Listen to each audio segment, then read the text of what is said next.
Welcome to Oklahoma Gardening. Today we look at the OSU Student Farm post-harvest facility and lettuce bubbler. We learn more about the seedless watermelon, research with biostimulants, and walk through the steps of setting up a fertilizer injector. Underwriting assistance for our program is provided by the Oklahoma Department of Agriculture, Food, and Forestry, helping to keep Oklahoma green and growing. Oklahoma Gardening is also a proud partner with Shape Your Future, a program of the Tobacco Settlement Endowment Trust. Shape Your Future provides resources for Oklahomans to make the healthy choice the easy choice. Oklahoma Gardening's 50th anniversary. I love sharing with you guys the cool things that plants can do. People in Oklahoma love their gardens. I feel like this is the people's show. We all know we're working towards the common goal, and that's to produce the best quality television and information for our audience. We're at the OSU Student Farm where we're growing acres of vegetables. And that really necessitated the need for us to have a post-harvest processing facility. So I'm here with Parker to tell us a little bit about it. Parker, we have this facility, really have four main purposes. What are they? You bet. So kind of the four main purposes of this facility, the four big needs that we have filled through this. We need tractor parking, we need kind of a garage, workshop, tool storage area. We needed a place for cold storage of produce, get them in out of the heat and cool down. And then we needed a wash area to wash the produce. All those things are important for a working farm, right? Yes, sir. Yes, sir. First, talk about the cooler. How did we get coolers in these buildings? Were they bought this way, or did you have to install them? How did you get those? So we got the coolers as kits from Coolbot. And they came in on pallets in pieces, and they kind of fit together like a giant Lego set. So we got them in, we marked out the area on the floor for them and started by gluing down the foundation and putting the walls up and the roof on. And then some more professionals, you could say, came in and put in the AC units for us. Okay, so these are special cooling areas, pretty large. You can walk in there, right? Yes, sir. Yes, sir. You have two of them. Why two? Well, some produce needs a different temperature than others. So for instance, tomatoes. You don't want them to be as hot as they are in the field. You want them cooled down to around, 50 degrees or so. But if you go cooler than that, they start to get damaged. And greens, on the other hand, and other crops, they could go cooler. They could go closer to freezing, a little warmer than freezing. But so you can control at two different temperatures because you have two different coolers. Right. Yes, sir. And it looks like they just have window units or something in there. So Yep. Can I just go anywhere and buy a window unit, or are these special? Or These are special. So yes, they are window units, but Coolbot makes a system that kind of, you could say, hacks the programming in these window units that allows them to go cooler than they normally would. So there's programming and hardware that goes into this. so these are some heavy duty units, and they can handle the cooling. Then. Yes, sir. They're much more heavy duty. Yeah. Now, what if say they quit working or the power goes out? How would I know? Well, these have Wi-Fi enabled receivers or transmitters. And so you can hook it up to your phone and you can monitor all the time whether they're working right or not. You can set the temperature. So that's pretty handy then. Very pretty handy. Important too, right? Yes, sir. Yep. Okay, what about the washing station part of this? Sure. How does that work? Yeah. So we've got a greens bubbler over here for washing our greens. But then for other firmer produce, a little bit tougher produce, we've also got what we call the vegetable car wash. All right, I like that. Yes, sir. It's got a conveyor system that feeds the produce into these misters. Misters kind of rinse it off, and you got brush rollers that brush the dirt off. And then there's also one large brush in there that kind of really gets it clean. And then once it goes through the actual, wash part of this washer, it spits it out onto a round table that spins slowly.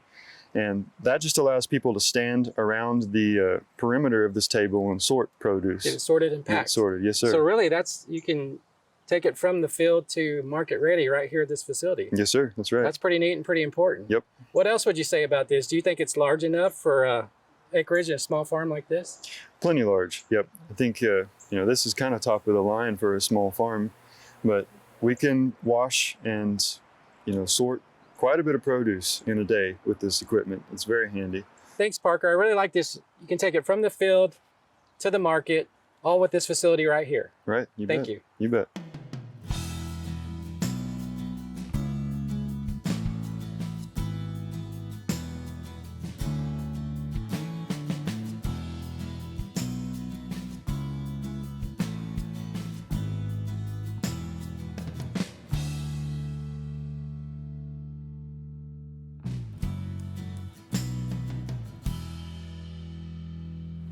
We're at the OSU Student Farm today, and we just harvested some lettuce. And so Parker Lastovica is going to show us how we would take this lettuce from the field to the market. So Parker, what do we have going on here? What is this device we're standing in front of? Yeah, you bet. This is our greens bubbler, greens washer. So that's what we use to clean all the dirt and debris off of our lettuce. Okay, so what does this thing do? Is this like a jacuzzi for lettuce, or what is it? Well, basically, yeah.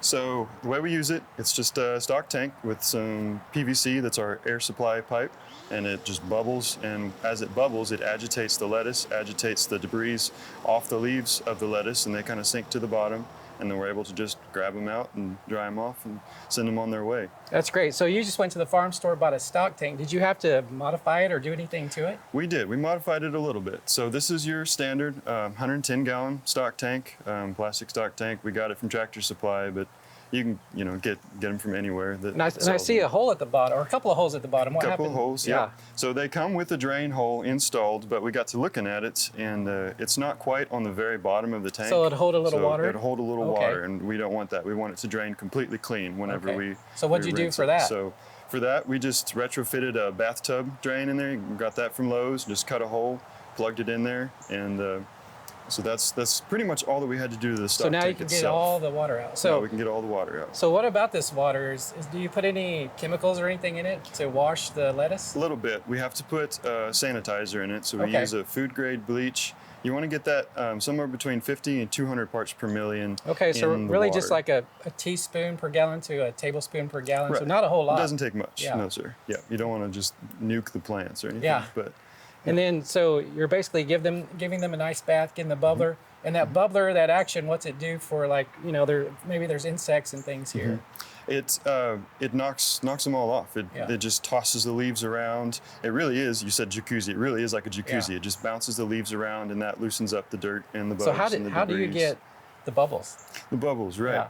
So you could actually use a jacuzzi pump, but what we did is we bought a shop vac that's got a blower function on it. Yeah. And it's cheaper, it's more portable, it's more accessible. So we plugged the hose from the blower up into the PVC pipes that we've got fitted in here. And then we took and we drilled holes in the PVC every so often and have that submerged and weighed down. And so that way when we turn the shop back on, the air gets forced through the PVC, out the bubbles, and that's where you get your jacuzzi. Okay, well, let's see it in action. Yeah, you bet. Okay. So it's real easy. Just take the lettuce, toss it in there. It's gonna float at first, but it gets tossed around, it'll sink as you operate it. Guess I could help you. Yeah, that's all right. That's my job, right? You don't want to fill it too full, because then the greens won't move around. But yeah, you just toss them in there, and then once all your greens are in, you just flip the on switch.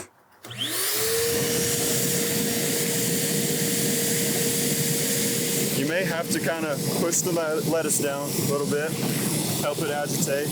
Take them out and look at them every once in a while. See, it's looking pretty good already. We've got a lot of the dirt knocked off, a lot of the bugs, still a little bit. Sometimes with the head lettuce, you kind of gotta really shake it around and get in the inner leaves, get those spread apart.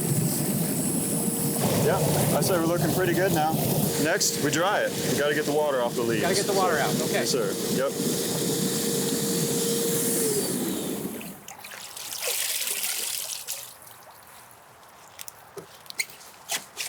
Okay, Parker, we got them all bubbled, washed. All bubbled, all What's clean. What's next? All right, next we got to dry them. So with the greens in particular, you really want to get the water off the leaves as soon as possible, because that just makes them wilt faster, makes them go bad faster. Sure. So the way we do that, we've got this, it's basically a giant salad spinner, but it uses centrifugal force to pull water off of the leaves and drain it out. So this one, not necessarily a farm scale or commercial size one, but a good one for our small batch here, right? That's right. You just load it with lettuce. There's a basket on the inside that's set on a spindle that spins, and then you got a hand crank here, and you just turn the hand crank, and it's got a gear mechanism, so it actually spins. The basket spins faster than the crank does. Sure. And so it spins and pulls all the water off. So where does the water go? It goes out to the outside. Take the lid off here. So it goes to the outside bucket pretty much, and then out a drain. And Hole in the bottom for it to drain out. Yes, sir. Yep. How long do we have to spin these things? About a minute. That's something you can look at too. You know, if your lettuce, if you didn't shake it off enough coming out of the bubbler, you may have to spin it a little bit longer. But you want to give it a good spinning, 30 seconds to a minute. Now, would a consumer still want to be careful, and once they get this home, wash it at home and everything too, Wash right? it, that's correct. That's right. I mean, it's grown in the soil. The bubbler does really good, but it doesn't get everything. That's also partially why we put a sanitizing agent in there, because that, life is dirty. A little bit of dirt never hurt anybody, right? But you want to get the germs off. But we want to be safe with our food, right? Safe with our food, So we sanitize it, bubble, wash it, spin it, dry it, ready for the market, but still wash it once you get home. Good idea. Yes, sir. Yep. All right. Well, thanks, Parker. Yeah, you bet.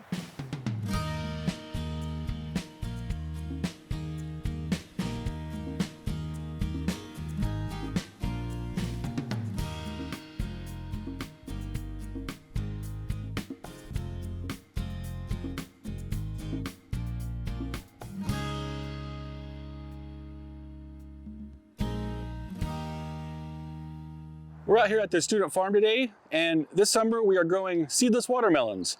It's actually our first year to do seedless watermelons. In the past 2 years, we've grown all seeded watermelons, and we've had a lot of public interest for seedless. We get asked quite often, are you gonna grow seedless this year? And we just haven't. There's a few reasons why we haven't. Seedless watermelons can be a little harder to grow than your traditional seeded melons. The variety we have this year is Onza. It's a smaller personal sized melon, about 3 to 5 pounds, matures in about 85 days. A few things to take note if you're gonna grow seedless watermelons. They can have inconsistent germination, a poor root system, and they don't produce viable pollen. To get the best germination, they need consistently high heat. If you can provide bottom heat and 85 to 90 degree temperature consistently, you should see a better rate of germination. And for the root system, one of our retired professors, the state vegetable extension specialist, Dr. Lynn Brandenberger, he came up with a way to help support the seedless watermelon roots.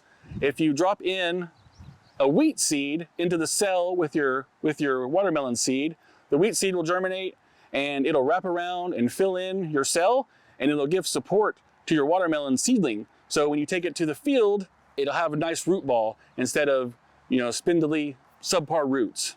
When you get them out to the field and they get to growing, another thing to note is they need a pollinator. Seedless watermelons do not produce viable pollen. So what we have done is grown a seeded larger melon, Crimson Sweet, as our pollinator variety. When you do order seedless watermelons, most seed companies will send you a pollinator variety along with your seedless order. A lot of times that pollinator variety is not edible. It's basically there just to produce pollen. So out here at the farm, we would rather have everything edible. So we decided to grow 2 rows of seedless watermelons, and on the outside of those 2 rows are our seeded watermelons. So as they grow, the seeded watermelons will grow into the seedless and able to pollinate our seedless. So if you're a home gardener, you can intersperse. You could do 2 or 3 plants of seedless, 1 plant of seeded, or just how we've done it. You grow it in close proximity to your seedless melons. So if you're trying to grow seedless watermelons at home, we hope these tips have helped, and have a successful harvest.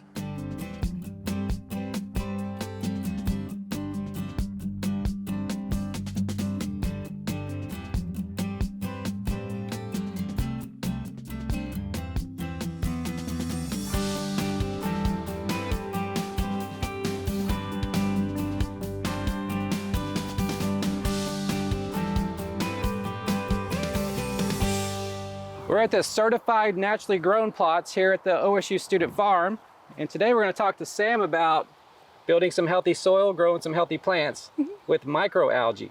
So tell us what you're doing out here, Sam. Well, currently we're going to be growing some cantaloupe in our field and testing to see if this microalgae is going to improve the nutritional quality of those melons and the productivity of those plants. Okay, so why microalgae? Why would we want to do that? Why is it important? Well, our goal is definitely based in the soil health. So when we're adding this microalgae to our soil, it kind of acts as a communicator, a handshake, if you might, between the microbes and the plant itself. Okay, so part of healthy soils, we actually want to have microbes in the soil. Huh? So some of those microbes are good, some are bad. How does the microalgae help? How does it know? So this microalgae doesn't necessarily attract any particular microbe from the soil. Its goal is simply to make nutrients that those microbes might make more accessible to the plant. Its primary goal, in essence, is to just make things more accessible. Okay, and if it's more accessible, how does that help the plant? Well, there's lots of nutrients that are what we call immobile in the soil. They're stuck inside the soil structure, so our plants can't take it up and they can't use it to grow. So if our microalgae makes a healthy environment and makes that nutrient accessible, our plants can use it to be happier and healthier.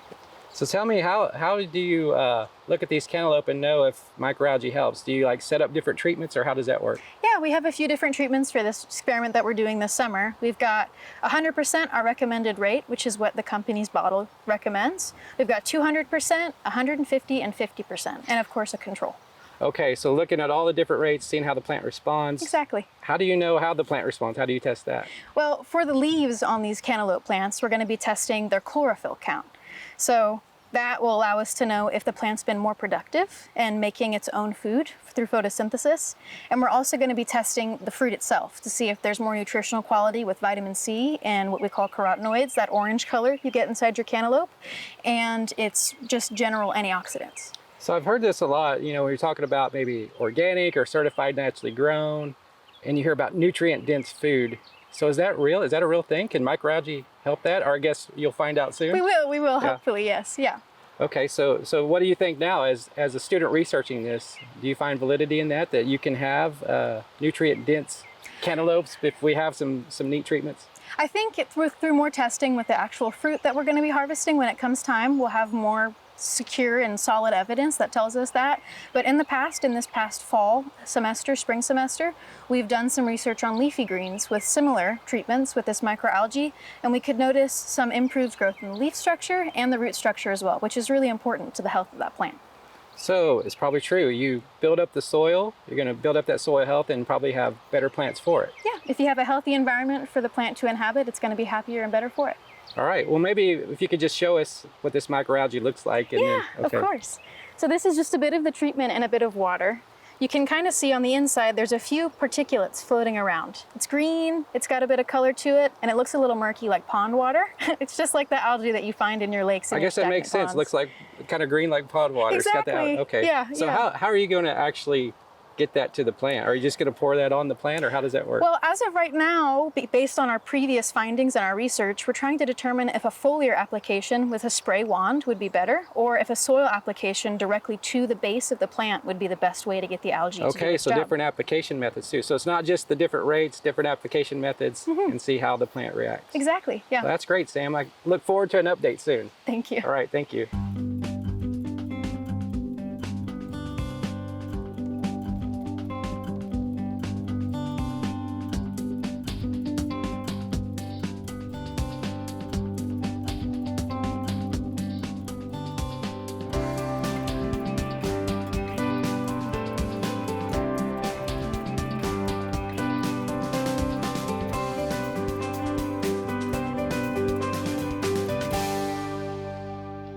Today I'm going to explain how to set up a fertilizer injector and timer on a frost-free hydrant.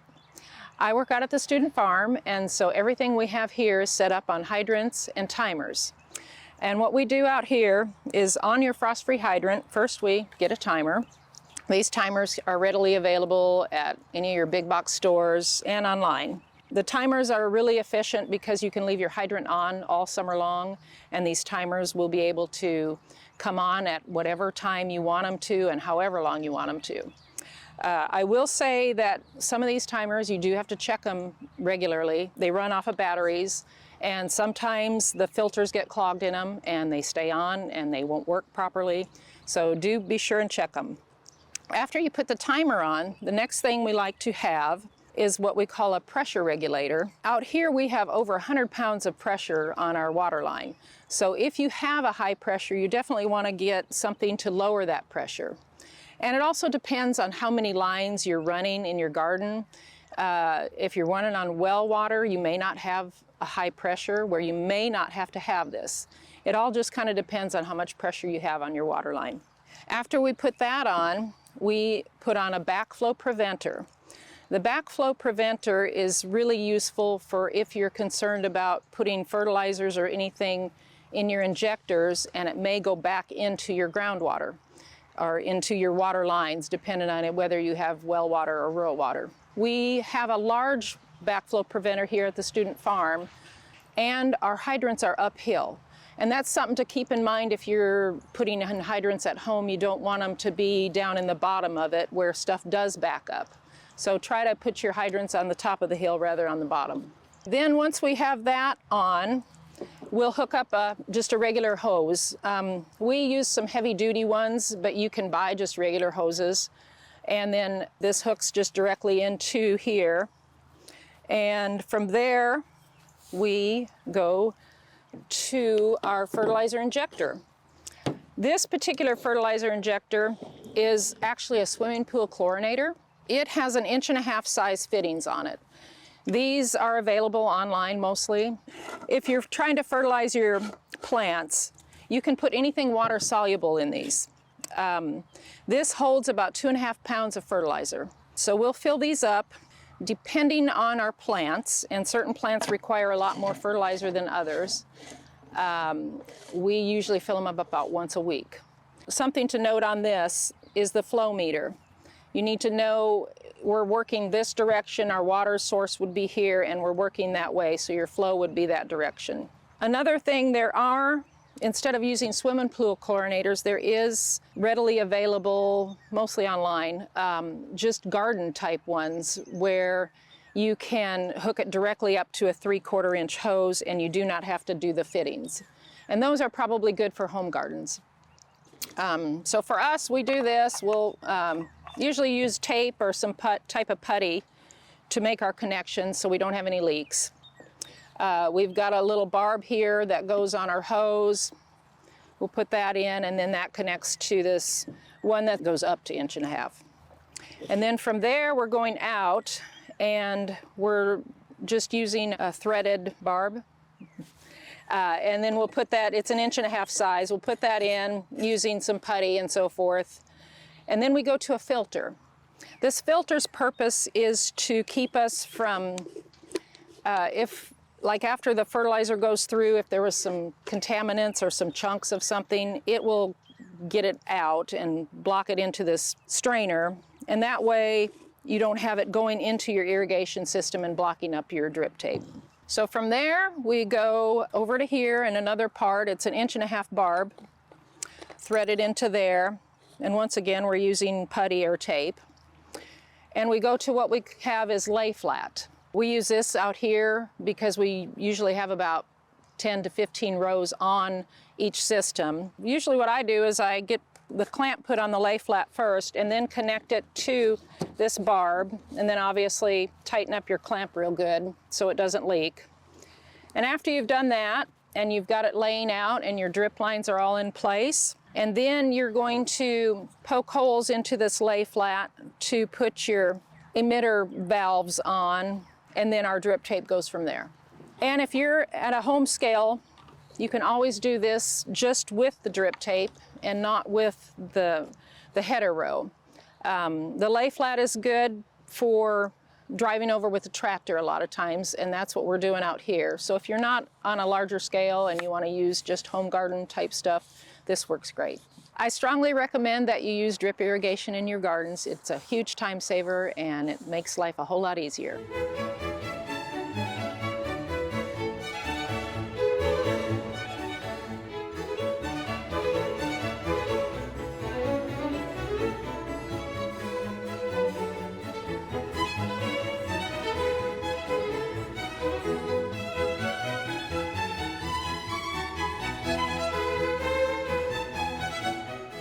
There are a lot of great horticulture activities this time of year. Be sure and consider some of these events in the weeks ahead.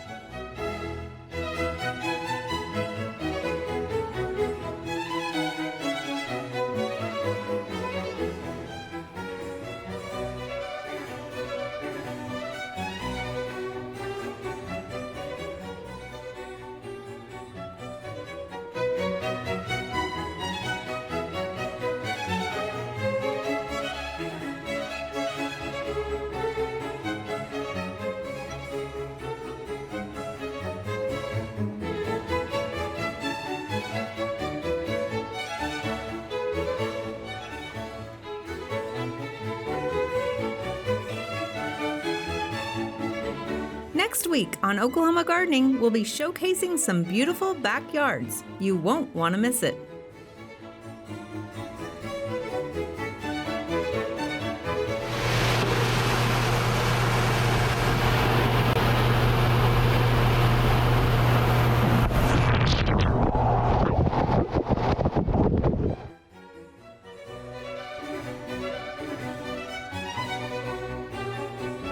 To find out more information about show topics as well as recipes, videos, articles, fact sheets, and other resources, including a directory of local extension offices, be sure to visit our website at oklahomagardening.okstate.edu. Join in on Facebook and Instagram. You can find this entire show and other recent shows as well as individual segments on our Oklahoma Gardening YouTube channel. Tune in to our OK Gardening Classics YouTube channel to watch segments from previous hosts. Oklahoma Gardening is produced by the Oklahoma Cooperative Extension Service as part of the Division of Agricultural Sciences and Natural Resources at Oklahoma State University. The Botanic Garden at OSU is home to our studio gardens, and we encourage you to come visit this beautiful Stillwater gem. We would like to thank our generous underwriters, the Oklahoma Department of Agriculture, Food, and Forestry, and Shape Your Future, a program of the Tobacco Settlement Endowment Trust. Additional support is also provided by Greenleaf Nursery and the Garden Debut Plants, the Oklahoma Horticulture Society, the Tulsa Garden Club, and the Tulsa Garden Center.